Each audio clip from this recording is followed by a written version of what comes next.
श्रीपादराजम शरणम प्रपद्ये. श्रीपाद श्रीवल्लभ आणि नरसावधानींची कथा. बालक श्रीपाद 2 वर्षांचे झाले होते. त्यांच्या गोड बोलण्याने आणि त्यांचे दुडूदुडू चालणे पळणे पाहून आजी आजोबांना कृत्य झाल्यासारखे वाटे. श्रीपाद बाळ आजोबा बापनाचार्य यांचे अतिशय लाडके होते. ते त्यास पंडित सभेमध्ये सुद्धा घेऊन जात. अप्पलराज शर्माच्या शेजारी नरसावधानी नावाचे एक विद्वान परंतु अतिअहंकारी ब्राह्मण राहत होते. त्यांच्याकडे राजगिऱ्याच्या भाजीचे पीक येत असे, परंतु ते ती भाजी कोणासही देत नसत. श्रीपाद प्रभू स्वेच्छेने नरसावधानींच्या घरी जात आणि त्यांच्याबरोबर विद्वान पुरुषासारखी शास्त्राबद्दल चर्चा करीत. हे असामान्य ज्ञान केवळ 2 वर्षाच्या बालकास असलेले पाहून नरसावधानींना वाटे की पिठापूरमध्ये नुकताच मृत्यू पावलेला एक विद्वान ब्राह्मणाचा आत्मा श्रीपादांच्या शरीरात प्रवेश करून विचित्र कार्य करून घेत आहे.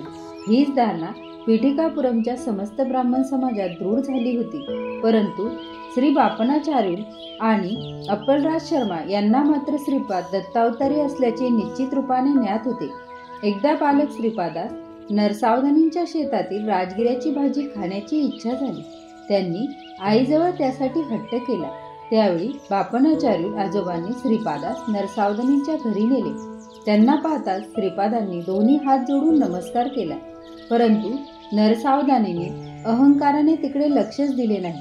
त्याचवेळी बालक श्रीपादाचे लक्ष नरसावधानींच्या पाठीवर रुळणाऱ्या त्यांच्या अतिप्रिय शिकेकडे गेले आणि काय आश्चर्य, ती शिका आपोआप गळून पडली. ते पाहून श्रीपाद राजगिऱ्याची भाजी न मागताच आजोबा बरोबर घरी परतले. एकदा नरसावधानींच्या घरी त्यांच्या पित्याचे श्राद्ध होते.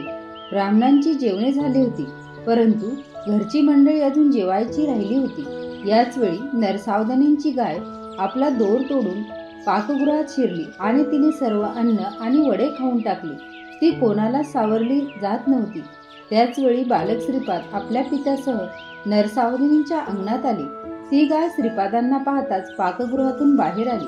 तिने श्रीपादांना 3 प्रदक्षिणा घातल्या आणि त्यांच्या चरणी नतमस्तक झाली. त्याच अवस्थेत ती गतप्राण झाली.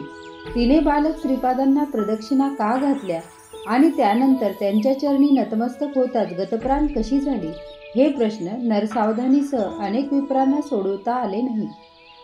एके दिवशी कुकुटेश्वराच्या मंदिरातील स्वयंभू दत्तात्रयाची मूर्ती अचानक अदृश्य झाली.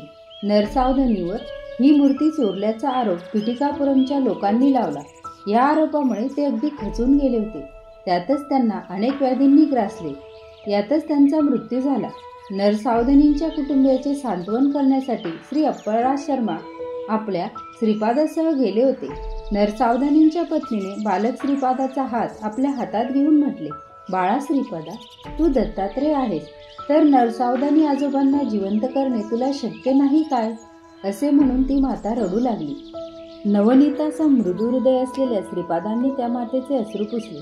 थोड्याच वेळात सर्व तयारी होऊन अंत्ययात्रा निघाली. अप्पलराज शर्मा आणि बालक श्रीपाद सुद्धा त्यात सामील झाले. शवयात्रा स्मशानात पोहोचली आणि नरसावधानीला लाकडाच्या चितेवर निजवण्यात आले.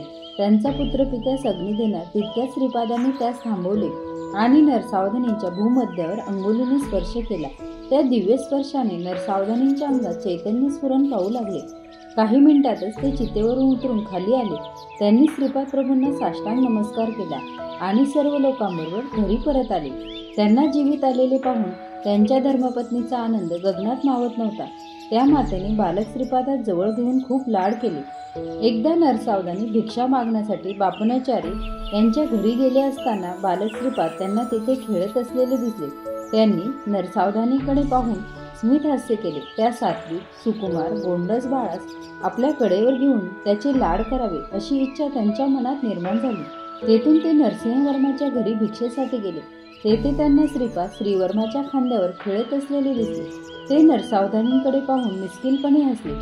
एकाच वेळी 2 ठिकाणी बाळ श्रीपादांना पाहून हे स्वप्न आहे की विष्णुमाया याचा त्यांना संभ्रम पडला.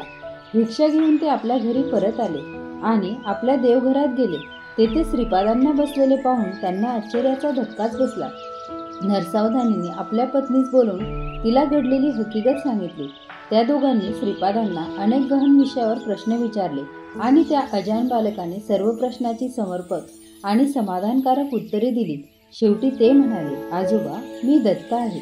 कोट्यानकोटी ब्रह्मांडात व्यापक असलेले एकमेव तत्व मीच आहे. जे कोणी त्रिकरण शुद्धीने दत्त दिगंबरा, श्रीपाद श्री वल्लभ दिगंबरा, नृसिंह सरस्वती दिगंबरा असे माझे भजन करतील, तेथे मी सूक्ष्म रूपाने सदैव असतो.